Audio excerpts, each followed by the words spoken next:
Self, Shesha, you learned programming by yourself. I think you got Google internship as well, right? You got Google internship. You have hacked DigiLocker. You have hacked Limca Book of Records and stuff. As I said, I was a full stack developer, right? So I had my projects in over 10, around 10 plus languages. Learning a new language was not a barrier for me. I mean, it's not a barrier for most of the developers out there. Programming language is a very small subset compared to our normal natural language. So when you're learning a new language, it's just that too is very small subset. You're just seeing what I'm doing in this language. How do I do this in this language, right?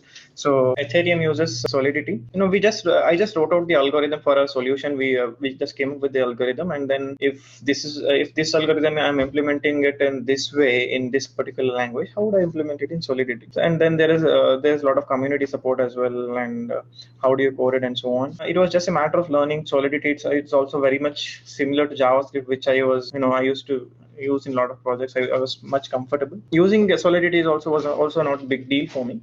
But first thing that a person needs to understand is he needs to understand the core of the blockchain technology first. How does blockchain technology work? Why does it only work if 51% of the people accept it? I mean, what is the core security behind blockchain that it offers? So that is the first thing that the person needs to observe, not just how to code on Ethereum or how to code on this particular blockchain. They just need to understand what are they getting into, what are they getting by just putting that over blockchain. What is blockchain first, and then you got to learn how to code and so on. For tech people, I think it is very much easy to migrate on for coding on blockchain, but first they need to spend some time on blockchain, understanding what blockchain is. For some people, it is very easy to understand for the background they come from.